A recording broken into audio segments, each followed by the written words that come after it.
दोस्तों आपके साथ इस वीडियो में एक बहुत इम्पॉर्टेंट सर्कुलर डिस्कस करेंगे।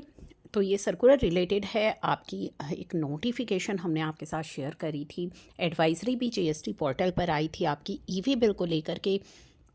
केरला जीएसटी डिपार्टमेंट ने एक नोटिफिकेशन निकाली थी। उस नोटिफिकेशन में क्या बातें लिखी गई थी कि नोटिफिकेशन में मैंडेट किया गया था EV bill for intra state movement. यदि आप करती हैं गोल्ड एंड प्रेशियस स्टोन की तो उस केस में आपको ईवी बिल बनाना है। वैल्यू 10 लाख और मोर, यदि उसकी वैल्यू उस कंसाइनमेंट की वैल्यू आपकी 10 लाख या उससे अधिक है तो आपको इंट्रा स्टेट मूवमेंट के केस में भी ईवी बिल बनाना होगा। और ये 20 जनवरी से इफ़ेक्टिव हो चुका है, यानी कि 20 जनवरी से आपको ईवे बिल बनाना है।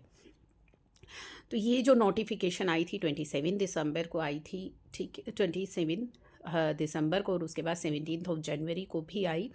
तो registered person must generate e-way bill using the form GST e-way bill 01 form जो है आपको यूज़ करना है इसके लिए कि ईवे बिल का किस प्रकार से आपको बनाना है। ठीक है, फॉर गुड्स जो लिस्ट हुए हैं सीरियल नंबर 4 एंड 5 में of the annexure to rule 138। कौन से गुड्स की बात यहाँ हो रही है? नेचुरल और cultural pearls, precious stone, metal and jewellery. 10 lakh threshold जो आपका रहेगा उसमें इंक्लूड है tax in case of taxable supply. E way bills are required even for non motorise transport है या नॉन सप्लाई मूवमेंट है, तब भी आपको ईवे बिल बनाना है। ठीक है, लेकिन over the counter B2C transaction जो एंड हो रही है at the point of sale, वहाँ पे आपको ईवे बिल नहीं बनाना है। जॉब वर्क के लिए, हॉलमार्किंग के लिए या टेम्प्रेरी सेल के लिए अगर गुड्स जा रहे हैं, टेम्प्रेरी सेल्स एक्टिविटी जैसे एग्जीबिशन के लिए जा रहे हैं, तो भी उस केस में आपको e way bill must be generated with proper documentation और रिकॉर्ड होने चाहिए maintained for verification by tax authority. तो चलिए, as per the notification issued by commissioner of state tax, जो आप सभी जानते हैं कि ईवे बिल को मैंडेटरी किया गया है if the value of consignment in 10 lakh and above. अब ये नोटिफिकेशन तो आ गई, लेकिन इस नोटिफिकेशन के आने के बाद काफ़ी सारे डाउट्स हो गए। ठीक है, काफ़ी सारे डाउट्स रेज किए गए बाय ट्रेड कम्युनिटीज़ के किस तरीके से ये प्रोविज़न इम्प्लीमेंट किए जाएंगे, क्योंकि डाउट्स आए हैं। तो in order to clarify the issues को क्लैरिफाई करने के लिए and to facilitate the hassle free movement of goods, ये इंस्ट्रक्शंस आई हैं जो आपकी मदद करेंगी कि किस तरीके से आपको जो है ध्यान में रखना है। एवरी रजिस्टर्ड पर्सन, यानी कि रजिस्टर्ड व्यक्ति को जो intra state movement of goods कर रहा है, किन गुड्स की जो मेंशन किए गए हैं सीरियल नंबर 4 एंड 5 में of the annexure of rule 138, उसे ईवे बिल बनाना है in form GST e-way bill 01 में before the commencement of movement, start होने से पहले। यदि कंसाइनमेंट की वैल्यू 10 लाख और उससे अधिक है तो उस केस में वो ईवे बिल बनाएगा। गुड्स कौन से स्पेसिफाई किए गए हैं इन सीरियल नंबर्स में, चलिए वो जान लेते हैं। नेचुरल और cultural pearls, precious semi precious stone, precious metal, metal clad with precious metal, jewellery, gold smiths, silver smiths article, wares and others, ये सीरियल नंबर 5 में मेंशन है।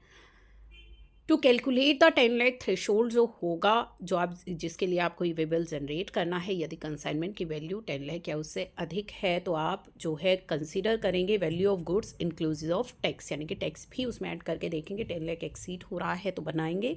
अगर टैक्सेबल सप्लाई कर रहे हैं, for generating e way bill the tax payer are required to furnish details in part A, जो e way bill 01 का part A है वो आपको फिल करना है। Furnishing of form in part B, यानी कि ट्रांसपोर्टेशन डिटेल्स आपके लिए रिक्वायर्ड नहीं है। पार्ट ए केवल आप फर्निश कर दीजिए, पार्ट बी यहाँ पे रिक्वायर्ड नहीं है।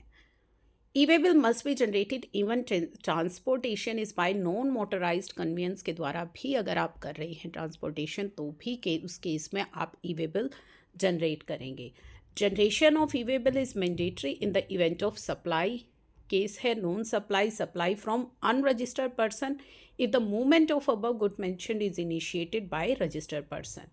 ठीक है, तो इन सभी केसेस में भी आपको बनाना है। यदि मूवमेंट ऑफ गुड जो है वो रजिस्टर्ड व्यक्ति के द्वारा की जा रही है तो भी ईवे बिल मैंडेटरी किया गया है। तो जैसा कि आपको बताया था, in case of over the counter B2C transaction के लिए where movement of goods end हो रही हैं at the point of sale itself और टाइटल ट्रांसफ़र हो रहा है कस्टमर को, तो उस केस में आपको ईवे बिल नहीं बनाना है। तो वही चीज़ें यहाँ पे लिखी गई हैं। अगर मूवमेंट हो रही है रजिस्टर्ड पर्सन के द्वारा for reason other than job work hall marking, तो आपका जो मूवमेंट है that should be accompanied by delivery challan. If goods अगर जा रहे हैं हॉलमार्किंग के लिए, जॉब वर्क पॉलिशिंग के लिए to various entities and service providers को, तो सभी ट्रांजैक्शन प्रॉपर डॉक्यूमेंट्स के साथ होनी चाहिए। At every stage person in possession of goods, उसके पास रिकॉर्ड होना चाहिए, क्या क्वांटिटी है उसके पास, ठीक है, क्वांटिटी फॉर जॉब वर्क क्या उसके लिए कितनी जा रही है, बैलेंस क्या रहेगा, तो सभी जो है रिकॉर्ड्स होने चाहिए फॉर वेरिफिकेशन के लिए।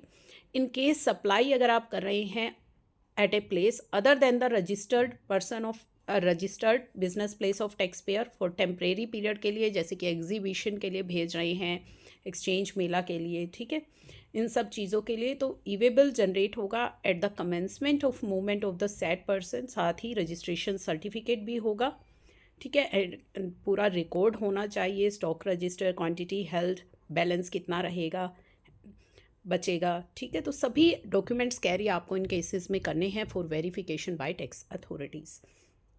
तो ये जो है नोटिफिकेशन आपकी वेबल से रिलेटेड कि किस तरीके से जो है सारे प्रोविजंस आपको इम्प्लीमेंट करने हैं ताकि आगे चल कर के आपको किसी तरह की कोई परेशानी ना आए, तो ये गाइडलाइंस आपकी सहायता के लिए इशू की गई हैं।